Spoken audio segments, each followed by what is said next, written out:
C'était un privilège, un grand privilège. Beaucoup n'ont pas eu cette grâce, mais moi je l'ai eu. Je voudrais d'abord vous amener quelque part. Alléluia! C'est trop faible. Alléluia! Là c'est un peu mieux. Je voudrais vous encourager ce matin à faire la paix avec nous-mêmes et nos familles.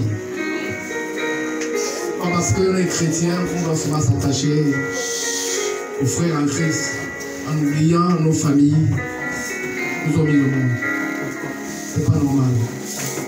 Il y a une maladie qui tue même les chrétiens.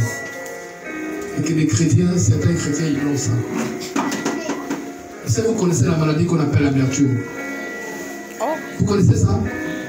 La colère intérieure. On garde dans nos familles. Qu'on n'arrive pas à dire même bonjour à notre propre mère qui nous a mis au monde.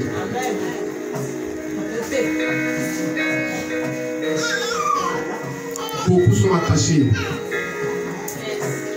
Beaucoup gardent ça. Beaucoup n'arrivent pas même à avoir des bénédictions par rapport à ça. On devait faire l'effort, n'est-ce pas, d'aller d'abord nous réconcilier même avec nos frères avant de dire ou de venir donner l'offrande ici. On ne se réconcilie pas seulement avec ceux qui sont avec nous ici. Non. On doit se réconcilier aussi avec ceux qui sont chez nous dans le quartier. Nos parents. Avant de venir mettre l'offrande. L'amertume tue. Ça tue des milliers de gens. Mais beaucoup ne savent pas ça. La colère intérieure.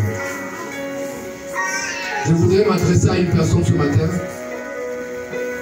Si Dieu ne te met pas à l'épreuve, c'est que tu n'as pas de destinée. Dieu met les gens à l'épreuve qui ont la destinée. Si tu n'as pas de destinée, Dieu ne peut pas te mettre à l'épreuve. C'est impossible.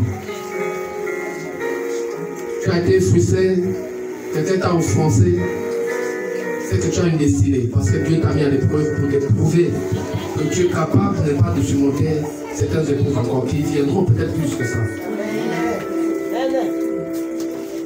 Mon témoignage, c'est que j'ai passé une bonne semaine. Vraiment, c'était merveilleux pour moi. Jamais je n'ai dormi comme ça. Je vous assure. C'était merveilleux. J'ai fait même combien de tours ici? Deux tours. Et le premier tour, c'était merveilleux parce qu'on a passé du temps dans la prière. Et le deuxième tour, c'est qu'il fallait que je transporte les personnes qui ont passé du temps aussi dans la prière. Mais en partant, Dieu seul sait. J'ai dit au petit là qu'il faut aller manger. Il y avait des personnes qui étaient avec moi à l'intérieur du véhicule. On ne sait pas là d'où sortait ce petit là. Il sortait de nulle part. Et il venait vers nous. La vitesse. Quand tu n'es pas vigilant, tu peux vraiment te faire du mal à quelqu'un. Tout le monde a crié. J'ai dit, petit, va encore manger. Et les vitres étaient fermées. Je crois qu'il a compris par la puissance du Saint-Esprit. Alléluia. Si quelqu'un a un témoignage, venez témoigner. Et je vous encourage surtout à amener des personnes qui sont malades. Pourquoi vous faites ça? Pourquoi vous faites ça? Vous ne voulez pas voir la grandeur de Dieu au travers de quelqu'un? Ce n'est pas un hasard. Ce n'est pas la magie. C'est un ganga mounene. Ceux qui ne croient pas, moi je crois parce que j'ai vu. Là-bas à l'autre côté de la mer. Et je continue à voir ici dans la forêt.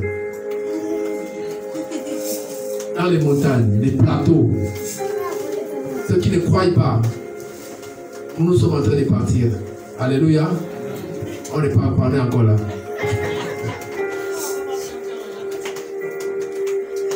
Alléluia. Lorsque Papa Médard a dit, je veux retenir quelque chose. Alléluia. L'état du cœur du chrétien, c'est important. Alléluia. Et ça bloque beaucoup de personnes. Quand tu es chrétien, travaille ça. Travaille ton cœur. Amen. Ça fait mal, travaille.